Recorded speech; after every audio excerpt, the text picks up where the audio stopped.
மிருகசீரிஷம் 3, 4, திருவாதிரை நட்சத்திரம், புனர்பூசம் 1, 2, 3ஆம் பாதங்களில் பிறந்த மிதுன ராசி அன்பர்களே, எந்த ஒரு விஷயத்தை எடுத்துட்டாலும் அதுல நிதானமா முடிவெடுக்கிறது, உங்களுக்குன்னு சொல்லி தனித்துவத்தை எடுத்துக்கொண்ட வேலைகள்ல தனித்துவத்தை காட்டுறது, யூனிக் ஐடென்டிஃபிகேஷன் அப்படின்னு சொல்லுவாங்க, அதை காட்டுறது.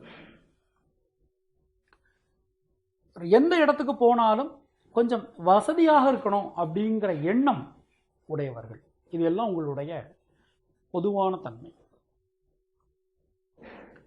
இந்த துன்முகி வருஷத்தை பொறுத்தவரை உங்களுடைய தைரிய வீரிய ஸ்தானத்துல குரு ராகு, ரணருணரோக சத்துருஸ்தானத்துல செவ்வாய் சனி, உங்களுடைய பாக்கியஸ்தானத்துல கேது இருக்கிறாங்க.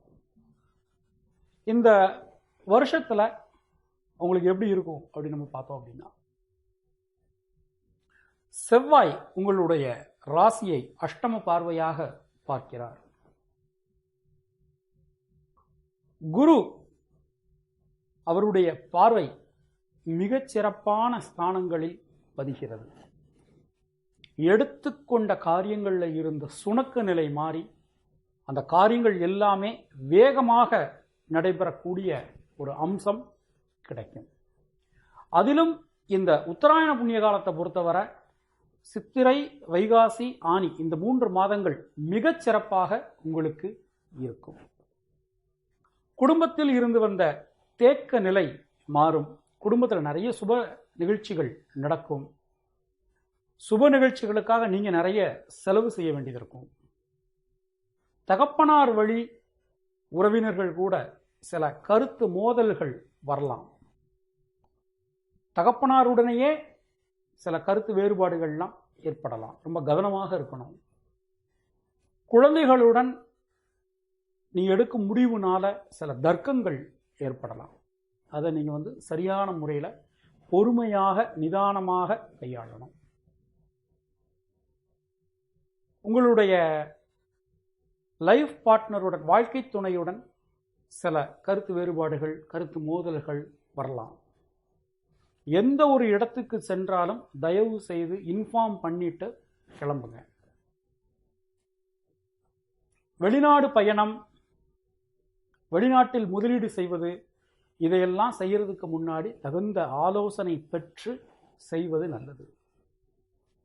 ஆடி மாதம் 18ஆம் தேதி, ஆகஸ்ட் 2ஆம் தேதி நிகழக்கூடிய குரு பெயர்ச்சி உங்கள் ராசிக்கு கேந்திராதிபத்திய தோஷத்தை ஏற்படுத்தினாலும் மிகுந்த நற்பலன்களை தரக்கூடிய ஒரு அமைப்பாக இருக்கிறது.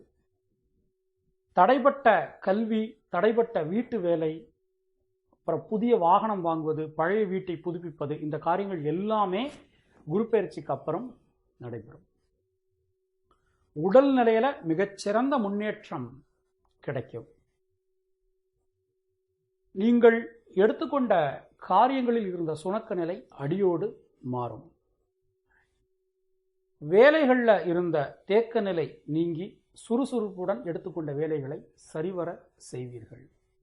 இந்த ராசியில பிறந்த அரசியல் துறையினருக்கு நீங்கள் எதிர்பார்த்த அளவு வெற்றி கிடைக்காட்டாலும் உங்களுக்கான அங்கீகாரம் கிடைக்கும்.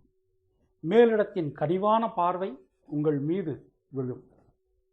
இந்த ராசியில பிறந்த கலைத்துறையினருக்கு மிக அற்புதமான வாய்ப்புகள் வந்து சேரும். இந்த வருடத்தின் பிற்பகுதியில் உங்களுக்குன்னு சொல்லி நிறைய பாராட்டுகள், விருதுகள் கிடைக்கும். இந்த ராசியில பிறந்த மாணாக்கர்களுக்கு இந்த வருஷம் பொன்னான காலகட்டமாக இருக்கும். சரியான திட்டங்களை கையாண்டு வெற்றி பெற வேண்டும். அடிக்கடி பக்கத்தில் இருக்கக்கூடிய பெருமாள் ஆலயத்துக்கு போயிட்டு வர்றது, ஐயப்பன் ஆலயத்துக்கு போயிட்டு வர்றது, வீட்டில் 5 முக மண் அகல் விளக்கு 3 ஏற்றி அதில் இலுப்பை எண்ணெய், நல்லெண்ணெய், நெய் கலந்து ஏற்றுவது மிகச்சிறந்த பரிகாரமாக இருக்கும். முடிந்தவரை நிறைய திருஷ்டி உங்களுக்கு நிறைய ஏற்படும் இந்த வருஷம். அதனால் திருஷ்டியை கழிப்பதற்குண்டான பரிகாரங்களை செய்து கொள்வது சிறந்தது.